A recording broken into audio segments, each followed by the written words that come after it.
ঢাকা বিশ্ববিদ্যালয় বাংলাদেশী জাতীয়তাবাদী বিশ্বাসী শিক্ষকদের পক্ষ থেকে দেশবাসীর প্রতি আহ্বান। বিসমিল্লাহির রহমানির রহিম। উপস্থিত সাংবাদিক এবং সুধীবৃন্দ, আসসালামু আলাইকুম। ঢাকা বিশ্ববিদ্যালয় শাহজালালের পক্ষ থেকে আপনাদের সকলকে আজকের এই সংবাদ সম্মেলনে স্বাগত জানাচ্ছি।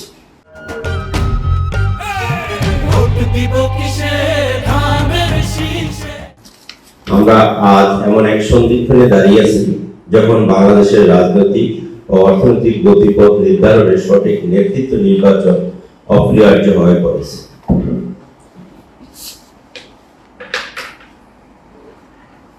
দীর্ঘ আন্দোলন সংগ্রামের পর 24শে জুলাই গণঅভ্যুত্থানের মাধ্যমে জনগণ তাদের বহু পরীক্ষিত ভোটাধিকার ফিরে পেয়েছে এবং আগামী 12 ফেব্রুয়ারি ব্যালটের মাধ্যমে তাদের মতের প্রতিফলন ঘটাবে।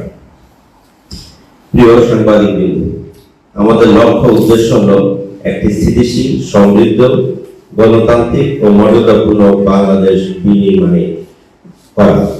24শে গণঅভ্যুত্থানের মাধ্যমে সেই সুযোগকে অবধারিত করে দিয়েছে।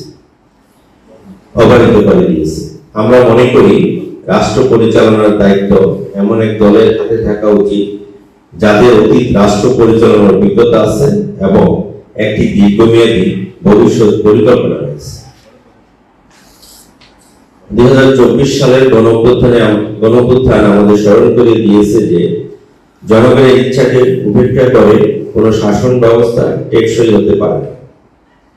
আমরা স্পষ্টভাবে মনে করি রাষ্ট্র পরিচালনায় পেশিবাদী প্রবণতা, ক্ষমতার কেন্দ্রীকরণ, মত প্রকাশের স্বাধীনতা সংকোচন এবং নির্বাচন ব্যবস্থাকে প্রশ্নবিদ্ধ করার যে চর্চা, তা বাংলাদেশের মুক্তিযুদ্ধের চেতনার পরিপন্থী। একই সঙ্গে ধর্মভিত্তিক রাজনীতির নামে অসহিষ্ণুতা, নারী বিরোধী মানসিকতা এবং গণতান্ত্রিক রাষ্ট্র কাঠামোর সঙ্গে অসামঞ্জস্যপূর্ণ যে রাজনৈতিক ধারা, তার বিরুদ্ধে আমাদের অবস্থান নীতিগতভাবে স্পষ্ট।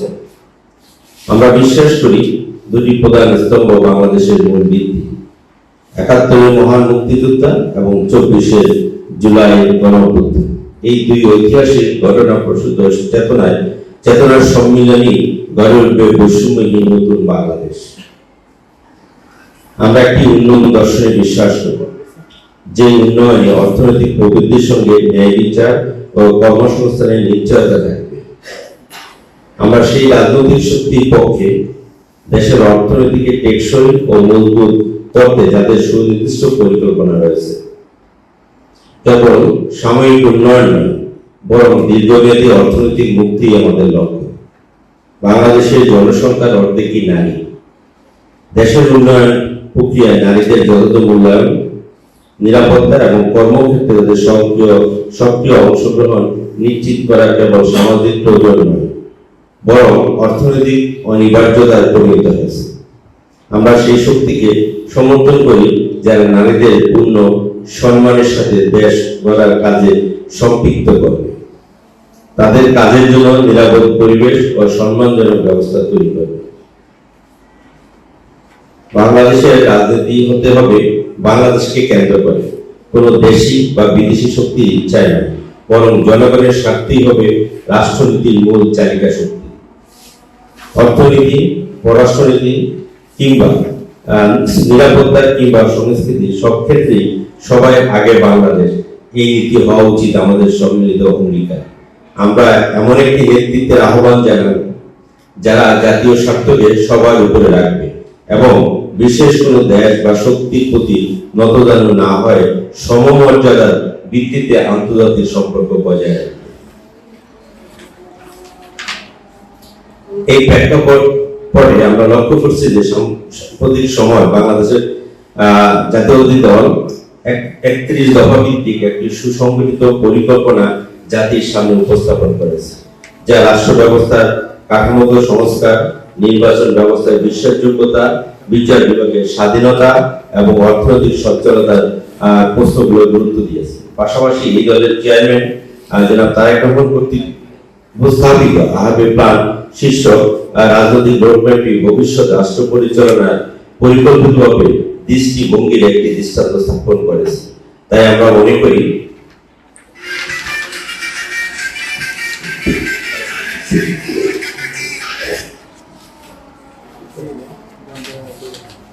জাতীয়তাবাদী দল বিএনপি রাষ্ট্র পরিচালনার দায়িত্ব পেলে দেশের আপাময় জনগণ, জনসাধারণ তথা তরুণ প্রজন্মের আশা আকাঙ্ক্ষার বাস্তবায়নে সক্ষম হবে। বর্তমান রাজনৈতিক বাস্তবতায় বাংলাদেশের সবচেয়ে বড় উজ্জ্বল হল জাতীয় ঐক্য ও সামাজিক সংহতি পুনর্গঠন। দীর্ঘদিনের রাজনৈতিক বিভাজন সমাজে অবিশ্বাস, প্রতিহিংসা ও সংঘাতের জন্ম দিয়েছে। ঐতিহাসিকভাবে প্রমাণিত যে বাংলাদেশ জাতীয়তাবাদী দল বহুদলীয় গণতন্ত্র, মত প্রকাশের স্বাধীনতা এবং ভিন্ন মতের সহাবস্থানের রাজনীতিতে বিশ্বাস করে। বিএনপি রাজনৈতিক দর্শনে রাষ্ট্র কোনো একক মতাদর্শের নয়, বরং সকল নাগরিকের। এই অন্তর্ভুক্তিমূলক দৃষ্টিভঙ্গি জাতীয় ঐক্য বিনির্মাণে কার্যকর ভূমিকা রাখতে পারবে। বাংলাদেশ জাতীয়তাবাদী দলের নির্বাচনী ইশতেহারে কেবল ক্ষমতা যাওয়ার অঙ্গীকার নয়, এটি একটি সংস্কার ভিত্তিক রাষ্ট্রচিন্তার রূপ। ইশতেহারে নারী, তরুণ ও প্রান্তিক জনগোষ্ঠীর ক্ষমতায়ন, শিক্ষার মানোন্নয়ন, স্বাস্থ্য সেবার রাষ্ট্রীয় দায়বদ্ধতা এবং সামাজিক নিরাপত্তা সম্প্রসারণের বিষয়গুলো স্পষ্টভাবে অন্তর্ভুক্ত রয়েছে, যা একটি অন্তর্ভুক্তিমূলক রাষ্ট্র গঠনের প্রতিফলন। আমরা মনে করি এই নির্বাচনী ইশতেহারের ভবিষ্যৎ বাংলাদেশ বিনির্মাণে একটি বাস্তবসম্মত, গণতান্ত্রিক ও জাতীয় স্বার্থ নির্ভর রোডম্যাপ, যা জনগণের আশা আকাঙ্ক্ষার সাথে সামঞ্জস্যপূর্ণ। একই সঙ্গে বাংলাদেশের সামাজিক বাস্তবতায় ধর্মীয় সম্প্রীতি ও সহনশীলতা একটি অত্যন্ত গুরুত্বপূর্ণ বিষয়। বাংলাদেশের মুসলমান সমাজ নানামুখী চিন্তা ও ধারায় বিভক্ত। এই বৈচিত্র্যের মাঝে শান্তিপূর্ণ সহাবস্থান বজায় রাখতে হলে এমন একটি রাজনৈতিক শক্তি প্রয়োজন, যা ধর্মকে বিভাজনের হাতিয়ার নয়, বরং সামাজিক সম্প্রীতির ভিত্তি হিসেবে দেয়। আমরা মনে করি এই ভারসাম্যপূর্ণ ও সহনশীল রাজনৈতিক অবস্থান বজায় রাখার সক্ষমতা বিএনপির মধ্যে বিদ্যমান। জাতীয় নিরাপত্তার প্রশ্ন আমরা বাস্তববাদী অবস্থান গ্রহণ করি। জাতীয় নিরাপত্তা কেবল সামরিক শক্তির বিষয় নয়, এটি রাজনৈতিক স্থিতি, সামাজিক ঐক্য এবং অর্থনৈতিক নিরাপত্তার সঙ্গে অঙ্গাঙ্গিভাবে জড়িত। বর্তমান বৈশ্বিক অস্থিরতার প্রেক্ষাপটে একটি মধ্যপন্থী ভূখণ্ডগত জাতীয়তাবাদী রাষ্ট্র গঠনই বাংলাদেশের সবচেয়ে নিরাপদ পথ। আমরা কোনোভাবেই চাই না বাংলাদেশে অন্য কোনো যুদ্ধ বিধ্বস্ত রাষ্ট্রে পরিণতি বরণ করবে। বাংলাদেশের অভ্যন্তরীণ রাজনীতিতে বিদেশি প্রভাব একটি বাস্তব ও সংবেদনশীল বিষয়। অতীত অভিজ্ঞতা থেকে আমরা দেখেছি বিএনপি রাষ্ট্রীয় স্বার্থের প্রশ্নে পরাশক্তির চাপ উপেক্ষা করে স্বাধীন অবস্থান নেয়ার সক্ষমতা অর্জন করেছে। একটি আত্মমর্যাদাশীল, স্বাধীন ও আত্মনির্ভরশীল রাষ্ট্র গঠনে এই রাজনৈতিক দৃঢ়তা অত্যন্ত গুরুত্বপূর্ণ। প্রিয় সাংবাদিকবৃন্দ, আপনাদের মাধ্যমে দেশবাসীর প্রতি আমাদের আহ্বান, আসুন আমরা সকলে মিলে ৭১-এর মুক্তিযুদ্ধ ও ২৪-এর গণঅভ্যুত্থানের চেতনায় অনুপ্রাণিত হয়ে আমরা একটি গণতান্ত্রিক, অন্তর্ভুক্তিমূলক ও আত্মমর্যাদাশীল বাংলাদেশ গঠনে সক্রিয়ভাবে অংশগ্রহণ করি।